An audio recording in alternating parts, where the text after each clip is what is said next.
और तमिलनाडु में टीवीके की सबसे बड़ी पार्टी के तौर पर उभरने के साथ वहां पर सरकार बनाने को लेकर के हलचल तेज हो चुकी है।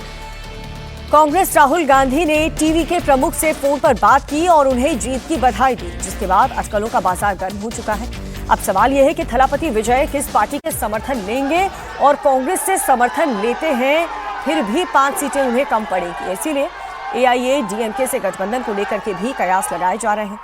चुनाव की रिजल्ट आने के बाद देर रात थलापति विजय के आवास की सुरक्षा बढ़ा दी गई। तमिलनाडु में बहुमत के लिए 118 सीटों की जरूरत है। विजय की पार्टी 234 में से 108 सीटें जीत चुकी है और बहुमत की जादुई आंकड़ों से वो महज 10 सीटें ही दूर है।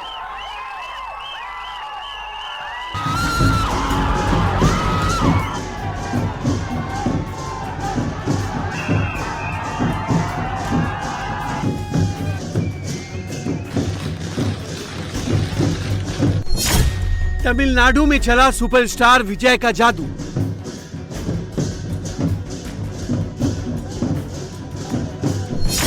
विजय की आंधी में उड़े डीएमके और एआईडीएमके। तमिल फिल्मों के सुपरस्टार जोसेफ विजय चंद्रशेखर ने विधानसभा चुनाव में ऐसा धमाका किया कि उसकी आंधी में डीएमके और एआईएडीएमके दोनों उड़ गए।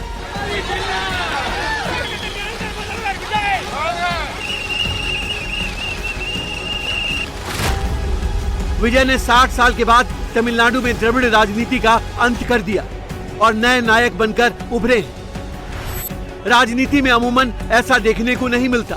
महज 2 साल पहले विजय ने तमिलगा वेट्री कजगम यानी टीवी के नाम से नई पार्टी बनाई थी, जिसने विधानसभा चुनाव में डेब्यू करते हुए शानदार जीत हासिल की है। काउंटिंग के अंतिम चरण आते आते विजय के घर की सुरक्षा बढ़ा दी गई। गाड़ियों का ये काफिला विजय के घर के बाहर खड़ा हो गया है। ये वही काफिला है जो अमूमन सीएम के सिक्योरिटी प्रोटोकॉल में होता है। इस बीच तमिलनाडु में सरकार बनाने को लेकर हलचल तेज हो गई है।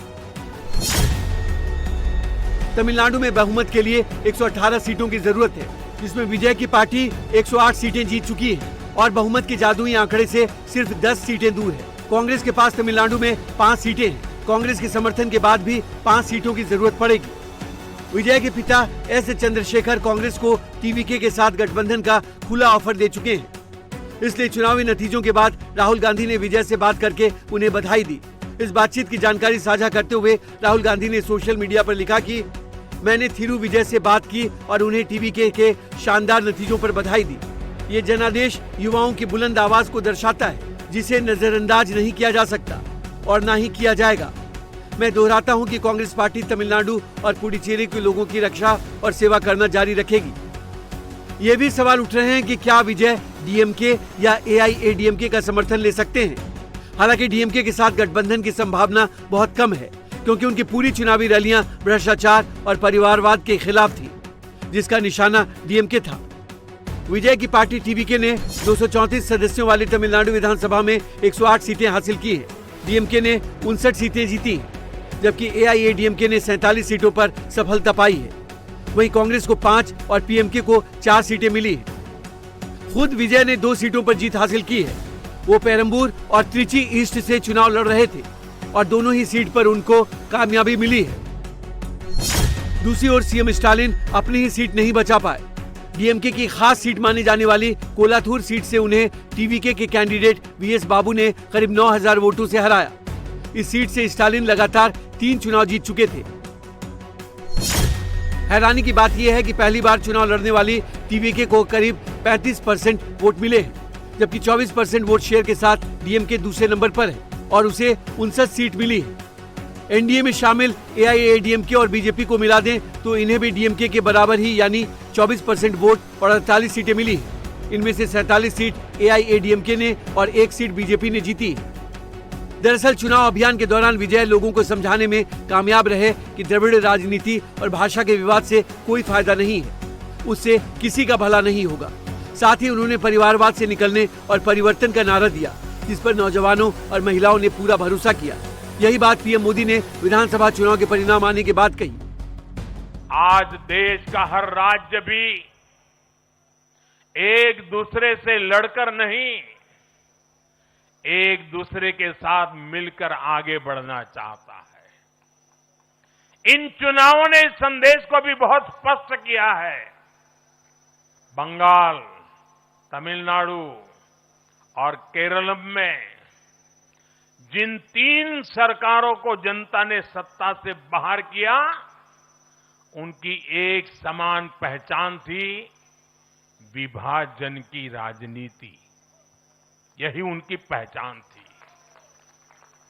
उनकी राजनीति जोड़ने की नहीं, तोड़ने की थी। कभी भाषा के नाम पर विवाद खड़ा किया गया, कभी खाने पीने की आदतों को लेकर समाज को बांटने की कोशिश हुई, और कभी अपने ही देश के लोगों को बाहरी तक कहा गया। लेकिन भारत की जनता ने इस राजनीति को साफ जवाब दिया है। देश ने बता दिया है कि उसे विवाद नहीं, विकास चाहिए, विभाजन नहीं, विश्वास चाहिए। दरअसल विजय ने जो चमत्कार किया उसके 3 फैक्टर हैं। पहला है यूथ फैक्टर। तमिल फिल्मों के सबसे बड़े सुपरस्टार होने की वजह से युवाओं में विजय को लेकर जबरदस्त क्रेज है। दूसरा, महिलाओं के बीच भी विजय की जबरदस्त फैन फॉलोइंग है। डीएमके ने महिलाओं के वोट पाने के लिए कई योजनाएं चलाई, लेकिन विजय ने उस पर पानी फेर दिया। विजय की जीत में तीसरा बड़ा फैक्टर रहा तमिलनाडु के शहरी इलाकों में विजय को भारी समर्थन। इससे पहले तक शहरी इलाकों में डीएमके का दबदबा रहता था और ग्रामीण इलाकों में एआईएडीएमके को सपोर्ट मिलता था, लेकिन इस बार शहरी इलाकों में विजय को भारी सपोर्ट मिला, जिसका नुकसान डीएमके को हुआ। डीएमके के 2 दर्जन मंत्री तक चुनाव हार गए।